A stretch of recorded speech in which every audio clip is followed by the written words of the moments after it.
T-Mobile, our critical mission is providing unparalleled 5G coverage for when connectivity is mission critical. Introducing T-Priority, America's best 5G network experience for first responders, even in times of congestion. More capacity, faster speeds, better coverage. T-Priority from T-Mobile, built for tomorrow's emergencies, ready today. Discover more at t-priority.com. For qualifying organizations on eligible rate plans, coverage not available in some areas and may be impacted by emergencies. This episode is brought to you by Peacock. The new Peacock original documentary, Matthew Perry, A Hollywood Tragedy, dives deep into the beloved actor's rise to fame and his tragic death. 5 people, including Perry's personal assistant, 2 medical doctors, and an alleged Hollywood drug dealer known as the Ketamine Queen, were charged with conspiracy to illegally provide Perry with the ketamine. Explore the details of the case in this heartbreaking special, streaming now only on Peacock.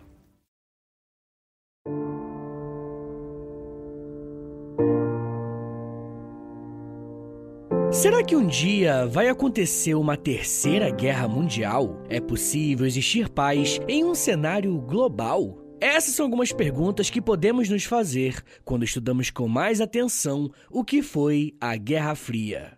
Um dos períodos mais importantes do século XX e que marca o nosso tempo até os dias de hoje. Esse é um daqueles temas clássicos que sempre cai em vestibular, estudamos na escola, cai em concurso e aparece muito na cultura pop. E o meu objetivo aqui hoje, com esse episódio, é fazer um bom panorama dos principais eventos da Guerra Fria para que você tenha uma noção bem legal sobre o que foi e o que aconteceu nessa tal guerra. Quer dizer, se é que foi uma guerra. Calma que você vai entender. Como vocês vão perceber, vários assuntos que eu vou citar aqui já tem episódios no História em Meia Hora, aqui no feed. Então, se for algo do seu interesse, eu recomendo que você dê uma procurada na barra de busca do Spotify. Mas se você não encontrar o episódio do tema que você quer, faz o seguinte, vai no Instagram do História em Meia Hora, pede lá, que eu vejo se dá pra fazer, beleza? Como vamos tratar de um tema bem longo, eu não posso perder muito tempo. Então, vamos lá. Em poucas palavras, podemos dizer que a Guerra Fria foi um período de disputas ideológicas entre os Estados Unidos e a União Soviética. E os dois países tentavam mostrar qual que era o mais capaz de liderar o mundo, ou pelo menos a maior parte dele. Os historiadores mais tradicionais apontam que a Guerra Fria começou logo após a Segunda Guerra Mundial, em 1945. Alguns também defendem que começou com a instauração da Doutrina Truman, doutrina criada pelo presidente americano Harry Truman em 1947. Essa foi uma medida do governo dos Estados Unidos para reforçar os laços com os países capitalistas. A doutrina Truman também defendia uma intervenção política, econômica e às vezes até militar nos países mais fragilizados no pós-Segunda Guerra, com o objetivo de impedir o avanço do socialismo.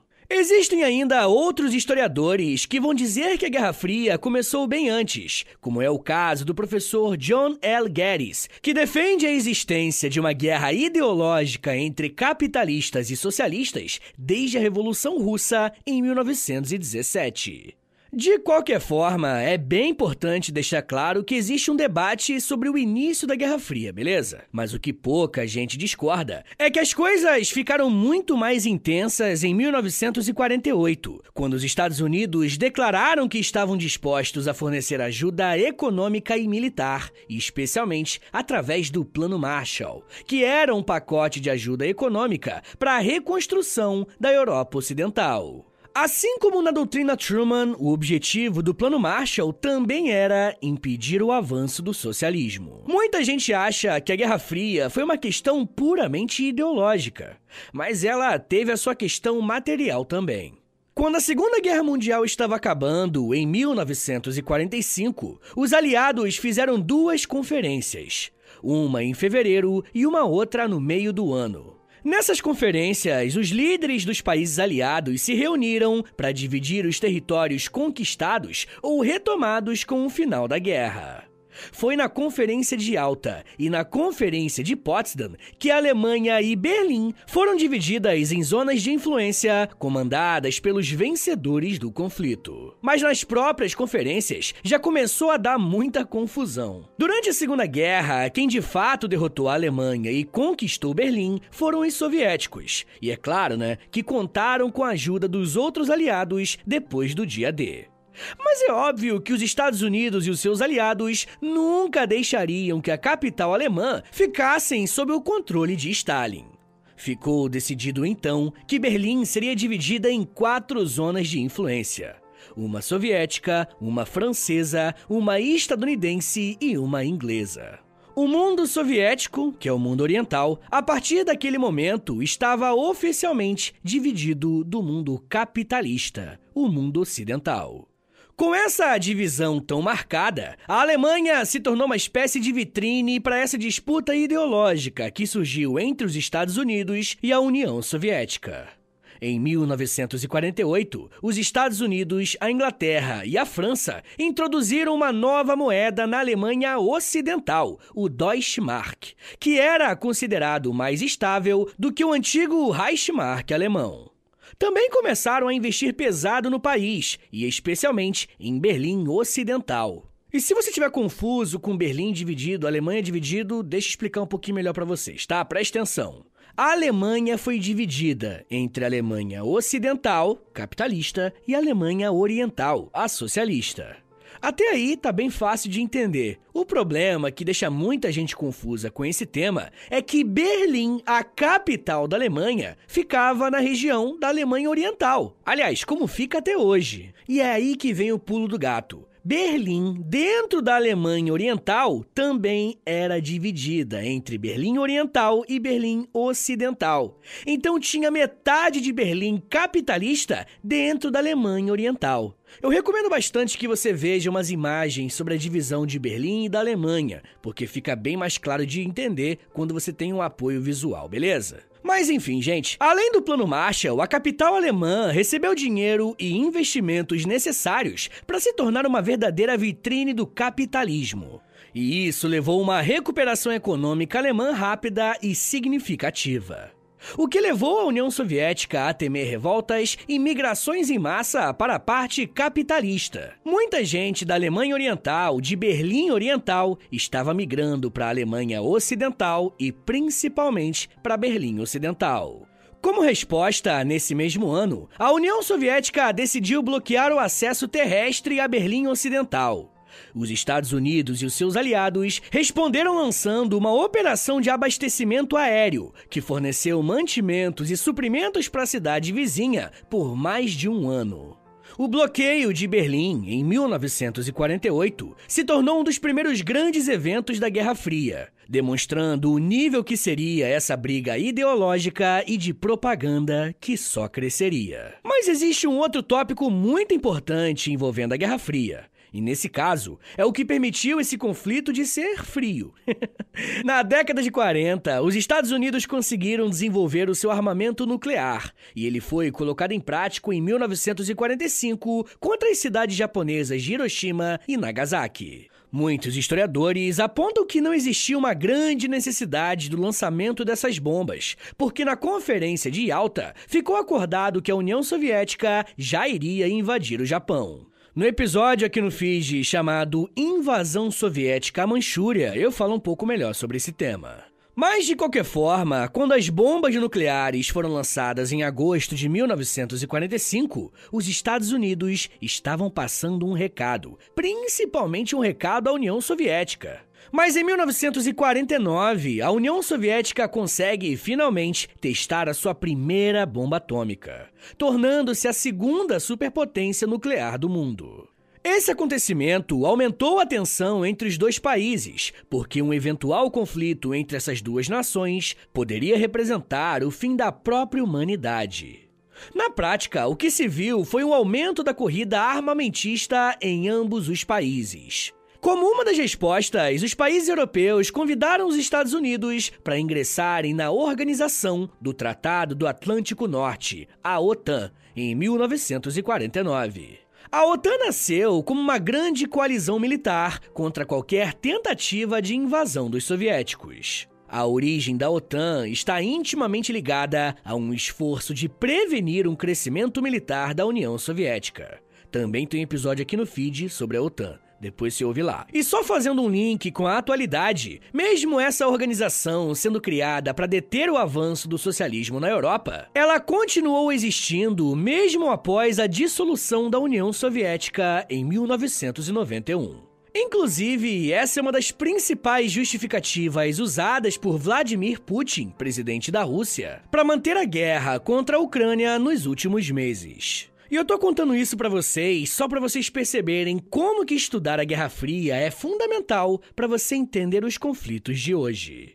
O fato dos Estados Unidos e a União Soviética terem bombas atômicas obrigou esses países a entrarem em conflito de forma indireta. Eram as chamadas guerras proxy. E esse termo, guerras proxy, é usado para se referir a conflitos onde grandes potências militares utilizam países menores para entrar em guerra indiretamente. Na Ásia, a Guerra da Coreia foi um dos primeiros conflitos indiretos da Guerra Fria. Em 1945, a Coreia, que anteriormente era uma colônia japonesa, foi dividida em duas zonas de ocupação. A Zona Norte foi ocupada por forças soviéticas, enquanto a Zona Sul foi ocupada pelas forças estadunidenses. No começo de 1950, Kim Il-sung buscou apoio da União Soviética e da China para uma guerra contra o Sul. A União Soviética ajudou a militarizar a Coreia do Norte e Mao Tse-tung transferiu soldados e armas para lá. Em junho de 1950, sob o pretexto de retaliar pequenas invasões no sul da fronteira, o exército norte-coreano cruzou uma região chamada Paralelo 38 e invadiu a parte sul da Coreia. Os norte-coreanos alegaram que o Sul havia cruzado a fronteira primeiro e pretendiam prender o presidente do Sul. A luta começou na península de Yongjin, no oeste, e rapidamente se espalhou por toda a fronteira. A força invasora norte-coreana somava mais de 200 mil homens, enquanto as forças de defesa do Sul tinham ao menos 100 mil soldados. Em resposta ao sucesso inicial das tropas do norte, o presidente sul-coreano ordenou a evacuação da capital Seul. Mas antes de fugir, ordenou os massacres das Ligas Bodó, onde pelo menos 100 mil suspeitos de simpatia com o comunismo foram executados sem julgamento. Os norte-coreanos tomaram Seul, matando mais de 1.000 pessoas em um hospital universitário no meio da capital, onde membros feridos do governo sul estavam. Quando isso aconteceu, a comunidade internacional saiu em defesa da Coreia do Sul e condenou o ataque do Norte. A entrada nos Estados Unidos nesse conflito marcou um impasse na fronteira. No dia 27 de julho de 1953, foi assinado uma trégua entre Norte e Sul, mas as tensões existem até hoje. Em 1955, a União Soviética resolveu responder à criação da OTAN e organizou o Pacto de Varsóvia, composto por países pertencentes à União Soviética e outros parceiros. O objetivo principal do Pacto de Varsóvia era fornecer uma defesa coletiva aos países membros contra uma possível agressão da OTAN. O pacto também se comprometeu a promover a cooperação econômica e política entre os países membros. É importante falar que as tropas soviéticas que estavam em alguns países do Pacto de Varsóvia desempenharam um papel importante na repressão a algumas revoltas populares, como aconteceu na Hungria em 1956 e na Tchecoslováquia em 1968. Essa espécie de parede também ajudou a consolidar no imaginário ocidental a chamada Cortina de Ferro, um termo que tinha ficado famoso na boca do primeiro-ministro britânico Churchill em 1946. Na década de 50, aconteceu uma série de eventos que impactou muito o lado socialista na Guerra Fria. Em 1953, o principal líder da União Soviética, Joseph Stalin, morre. E imediatamente após isso, começaram uma série de ações para desestalinizar o país. Inclusive, tem um episódio aqui no feed sobre desestalinização. Bem, mas 3 anos depois, no 20º Congresso do Partido Comunista, Nikita Khrushchev entregou um dossiê onde ele denunciava os chamados crimes de Stalin, mostrando que toda aquela modernização e industrialização que a União Soviética passou em um curtíssimo intervalo de tempo aconteceu às custas de milhões de vidas. E isso não só levou uma grande decepção da esquerda ao redor do mundo, como também fez com que os novos líderes socialistas tivessem que crescer lidando com essa questão soviética. O crescimento soviético até continuou, mas não na mesma proporção que antes. Não podemos esquecer que estamos falando de um grupo político que deixou de ser rural para se tornar uma superpotência industrial. Mesmo assim, quando comparamos o crescimento de países capitalistas na Europa e o crescimento dos Estados Unidos, a diferença na produção de tecnologias e bens de consumo em geral era gigantesca. E um dos lugares em que isso podia ser visto mais facilmente foi Berlim. Como eu já disse, o centro do debate propagandístico foi nessa cidade alemã. Os habitantes daquele lugar podiam viver ao mesmo tempo em 2 mundos completamente diferentes. E por isso existia um grande trânsito de pessoas de um lado para outro de Berlim. Alguns viviam e se aproveitavam dos serviços gratuitos do lado soviético, mas trabalhavam na parte capitalista. E mesmo os que não faziam isso, muitos alemães, frequentemente, cruzavam Berlim para poder usufruir do comércio da parte ocidental. Nesse sentido, ficava claro que quem estava perdendo o braço de ferro era o lado socialista. Assim, a Alemanha Oriental, em 1961, construiu o Muro de Berlim do dia para a noite. Era um belo dia, você ia dormir em um dos lados e, quando acorda, se depara com um muro gigantesco que cobria toda a fronteira de Berlim. Tem episódio aqui no feed sobre o Muro de Berlim também, depois se ouve lá. O motivo para a construção tão rápida e sem aviso nenhum era muito óbvio, né? Se fosse avisado que iriam fazer isso, muitas pessoas iriam fugir para o lado capitalista.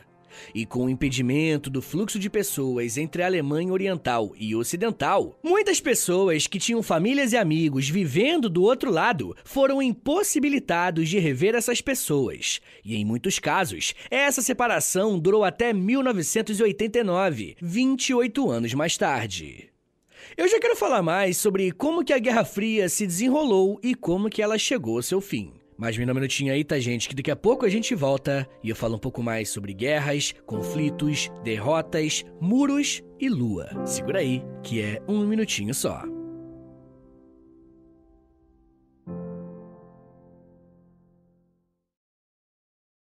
This episode is brought to you by LifeLock.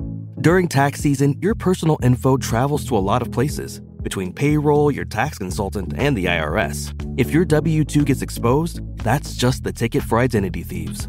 That's why LifeLock monitors millions of data points every second. If your identity is stolen, they'll fix it guaranteed or your money back. Don't let identity thieves take you for a ride. Save up to 40% your first year. Visit LifeLock.com/podcast. Terms apply. Pessoal, eu queria pedir um favor que vai ajudar muito o meu trabalho e não vai custar nada pra vocês. O História em Meia Hora é um podcast exclusivo Spotify. E para essa parceria continuar sendo frutífera, os números são importantes. Por isso eu queria te pedir para clicar em 3 coisinhas aí no seu Spotify. Primeiro, nas estrelinhas. Dá 5 estrelinhas aí pra gente na avaliação, por favor, porque a avaliação é o que mais ajuda o podcast a chegar em outras pessoas.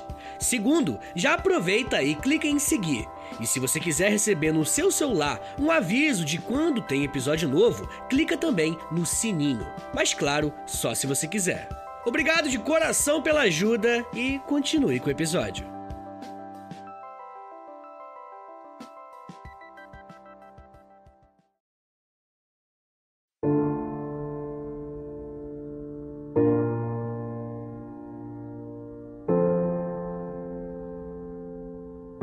Abre aspas.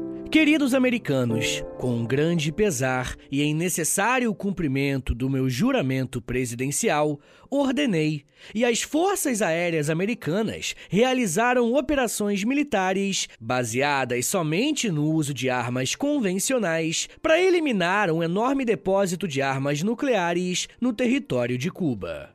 Fecha aspas. Essas palavras fazem parte de um discurso feito pelo presidente John F. Kennedy em outubro de 1962, em um dos eventos mais tensos do século XX. Essa situação é didática para mostrar como que no final da década de 50, a Guerra Fria já havia se espalhado para outras partes do mundo. O conflito no Vietnã, por exemplo, foi um dos mais longos e mortais. Tudo começou com a tentativa de independência vietnamita em relação à França. Vale lembrar que até antes da Primeira Guerra Mundial, o mundo, especificamente a África e a Ásia, estava sendo dividido entre as principais potências europeias. E o Vietnã acabou sendo colonizado pelo Império Francês. Com toda a destruição e enfraquecimento da moral desses países ocidentais pós-Segunda Guerra Mundial, muitos povos colonizados viram uma brecha para se tornarem livres, como foi o caso do Vietnã. Nesse país em específico, o socialismo estava contribuindo para armar teórica e militarmente os que queriam a independência. E quando eles estavam quase conquistando o seu objetivo, os Estados Unidos interviram na questão. O país se dividiu e os estadunidenses apoiaram o Vietnã do Sul, que defendia princípios capitalistas, enquanto o Vietnã do Norte, liderado por Ho Chi Minh, defendia uma postura socialista. E eu nem preciso dizer que essa divergência colocou o país em uma guerra que começou em 1955. Os Estados Unidos enviaram conselheiros militares para apoiarem o Vietnã do Sul. E, pouco a pouco, aumentaram o envolvimento militar no conflito, especialmente após 1964. Os Vietcongues, que são os guerrilheiros comunistas no sul, e o exército do Vietnã do Norte, usaram estratégias de guerrilha e túneis subterrâneos para combaterem as forças estadunidenses.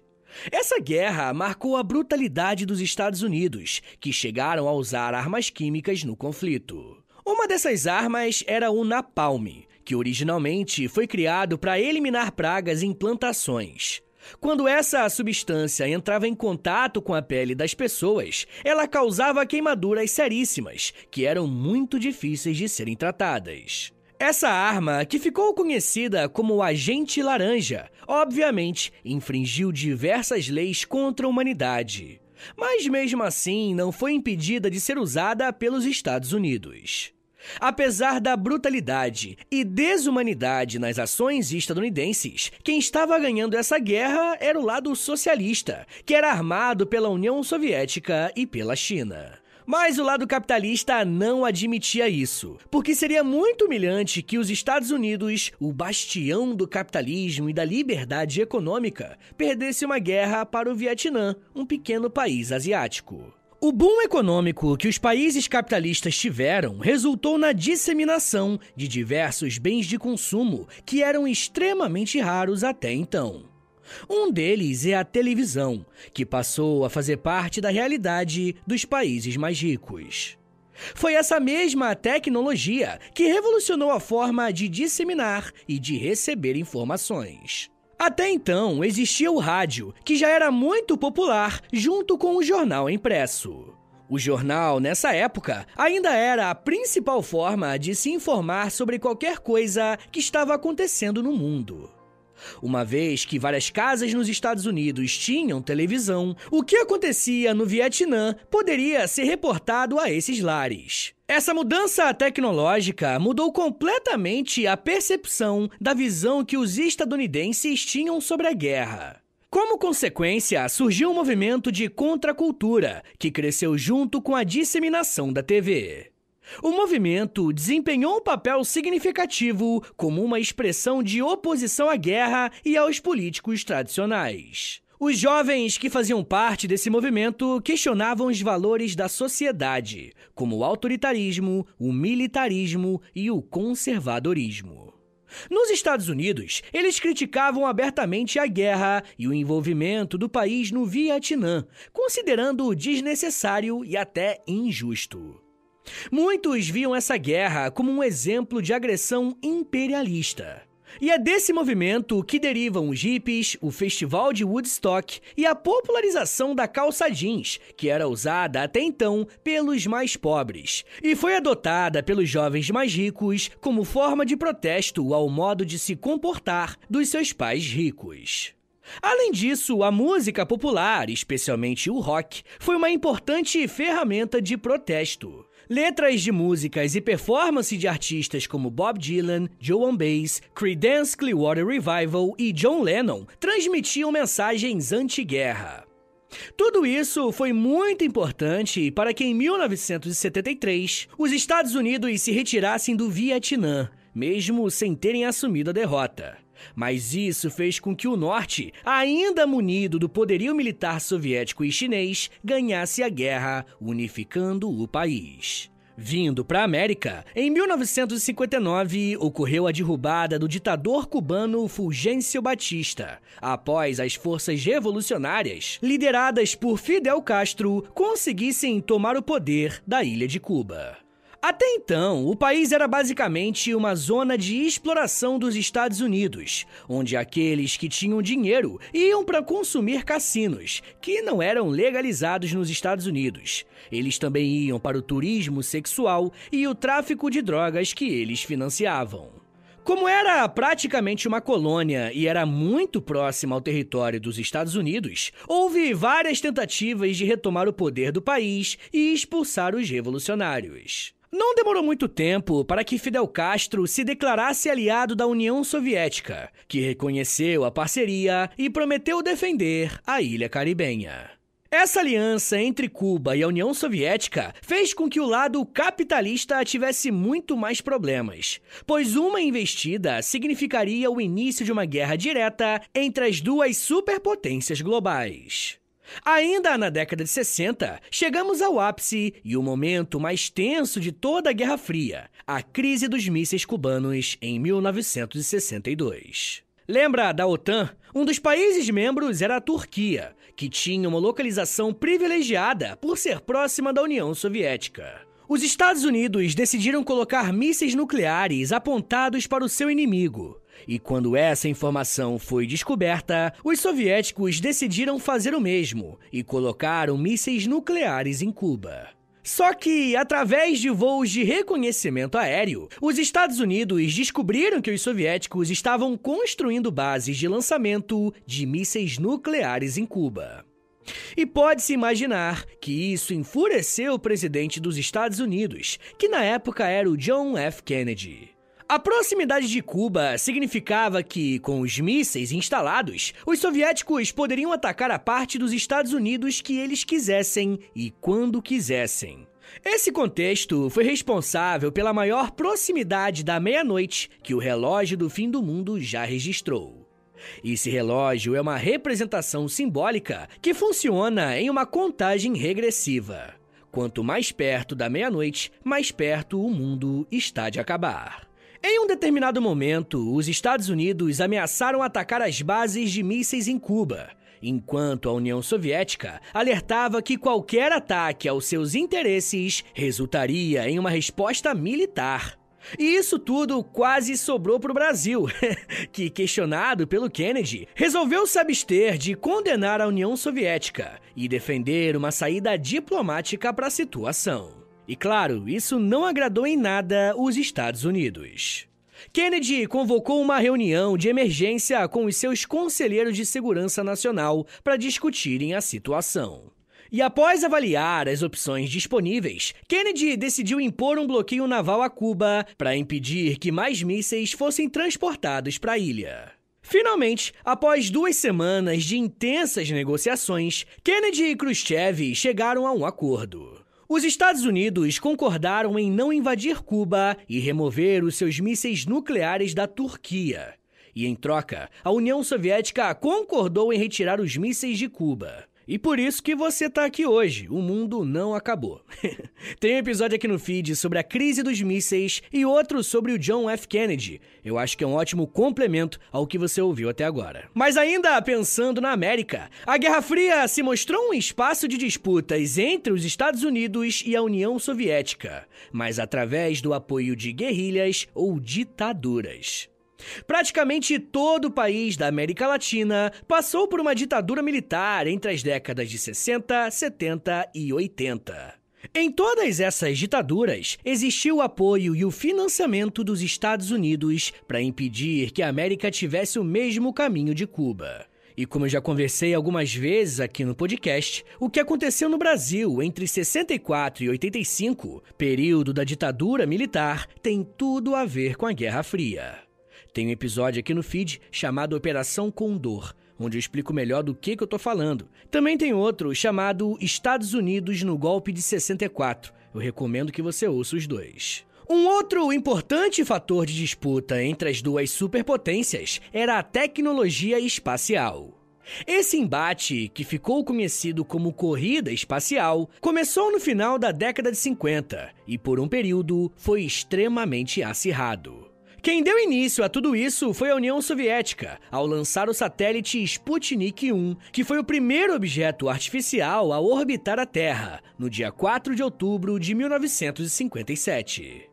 E isso não incomodava os Estados Unidos só pela questão da ocupação do espaço, pois com o lançamento bem-sucedido do satélite, a União Soviética demonstrava a capacidade de lançar ogivas nucleares intercontinentais em direção aos Estados Unidos. Com isso, os Estados Unidos começaram a investir pesado nessa área, a fim de tentar alcançar os soviéticos, o que não era uma tarefa muito fácil. Já em 1961, o cosmonauta soviético Yuri Gagarin se tornou o primeiro ser humano a orbitar a Terra a bordo da espaçonave Vostok 1. Foi apenas em 1969 que os Estados Unidos conseguiram dar uma resposta à altura, com a realização da missão Apollo 11, em que Neil Armstrong e Buzz Aldrin se tornaram os primeiros seres humanos a caminharem na Lua. Já na década de 70, as tensões entre os dois principais países envolvidos nessa guerra começam a diminuir.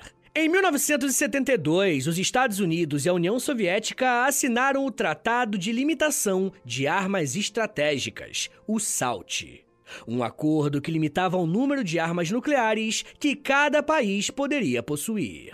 Além disso, o presidente dos Estados Unidos, Richard Nixon, viajou para a China em 1972, abrindo um caminho para a normalização da relação entre os dois países. Mas vocês acham que as desgraças estavam perto de acabar? Pois é, não estavam. Em 1979, a União Soviética invadiu o Afeganistão, aumentando as tensões entre as duas superpotências novamente. Tudo começou quando um regime pró-soviético liderado por Nur Mohammad Taraki chegou ao poder em um golpe comunista em 78. Com isso, surgiu uma crescente oposição armada composta principalmente por grupos Mujahideen, que são guerreiros islâmicos que se opunham às reformas socialistas. O governo afegão solicitou apoio militar direto à União Soviética, o que foi atendido em dezembro de 1979, quando as tropas soviéticas desembarcaram no país. Apesar de retomar o controle, o Exército Vermelho encontrou uma forte resistência por parte dos Mujahideens, que receberam apoio e armas de vários países, como a Arábia Saudita, o Paquistão e, claro, os Estados Unidos. O conflito se transformou em uma guerra de guerrilha, com os Mujahideens realizando ataques e emboscadas contra as forças soviéticas e o governo afegão. A guerra se prolongou por quase uma década, até que em 1988, após uma série de negociações, a União Soviética e os Estados Unidos concordaram com um plano de paz e retirada das tropas soviéticas do Afeganistão. Porém, essa retirada, principalmente da forma que foi feita, acabou causando ainda mais caos para o país, que imediatamente mergulhou em uma terrível guerra civil e viu o surgimento do movimento Talibã em 1996, que inicialmente recebeu armas dos Estados Unidos. Nos anos de 1980, o presidente dos Estados Unidos, Ronald Reagan, lançou um ambicioso programa de modernização militar, incluindo a Iniciativa de Defesa Estratégica, a SDI, conhecida como Guerra nas Estrelas. A SDI era um sistema de defesa contra mísseis nucleares que usava laser e satélites para interceptar mísseis antes que eles atingissem os Estados Unidos. A União Soviética criticou o programa e argumentou que a SDI violava o Tratado de Mísseis Antibalísticos, a ABM, de 1972. Mas é claro, né? O Ronald Reagan fingiu que nem era com ele. Em 1985, o líder soviético Mikhail Gorbachev, pressionado por mudanças e resultados econômicos, iniciou uma série de reformas políticas e econômicas na União Soviética, conhecidas como Perestroika e Glasnost. Essas reformas foram projetadas para modernizar a economia soviética e permitir mais liberdade política e social. Gorbachev também buscou reduzir as tensões com o Ocidente e melhorar as relações com os Estados Unidos. Essas mudanças ajudaram a reduzir as tensões entre as duas superpotências e, em uma última análise, levaram ao fim da Guerra Fria. Em 1987, os Estados Unidos e a União Soviética assinaram o Tratado de Forças Nucleares de Alcance Intermediário, a INF, que eliminou todos os mísseis nucleares de alcance intermediário da Europa. O tratado foi um marco importante no controle de armas e um sinal de que as duas superpotências estavam dispostas a trabalhar juntas para reduzir as tensões.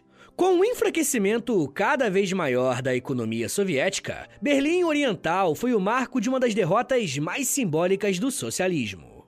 Em 1989, após uma grande pressão popular, o Muro de Berlim caiu. A Alemanha foi reunificada em 1991 e a União Soviética iniciou um processo de reformas ainda mais radicais, que resultou na desintegração total em 1991, formando 15 novos países independentes, pondo fim, finalmente, à guerra entre as duas grandes ideologias. O historiador Eric Hobsbawm afirma que o fim da União Soviética marca o declínio do chamado socialismo real, a experiência socialista da União Soviética. O fim da Guerra Fria é entendido por alguns como uma vitória do capitalismo, enquanto outros defendem que o conflito ideológico não acabou, porque países socialistas como a China hoje tomaram o lugar da União Soviética, antagonizando com os Estados Unidos e aparentemente estão indo bem melhor do que o seu antecessor socialista. Mas isso já é um papo para uma outra meia hora.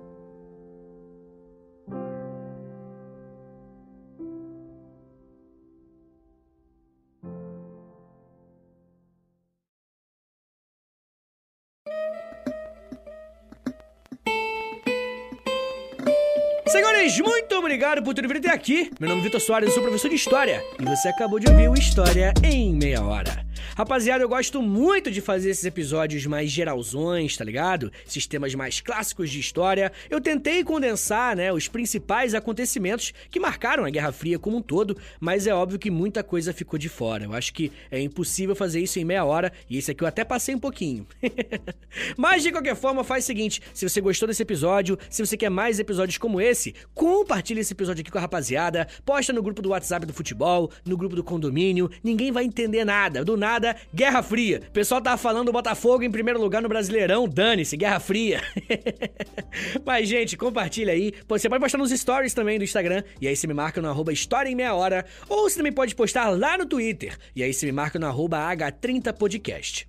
Rapaziada, mas se você gosta do História em Meia Hora, se você quer ver esse podcast por muito tempo de pé ainda, faz o seguinte, dá uma olhada lá no nosso Apoia-se, beleza? É apoia.se/História em Meia Hora. Lá tem mais de 100 episódios exclusivos, lá tem Clube do Livro, lá tem conteúdo diário no Instagram, tem muita coisa. Entra lá, mas é claro, só se você quiser e puder me ajudar, tá bom?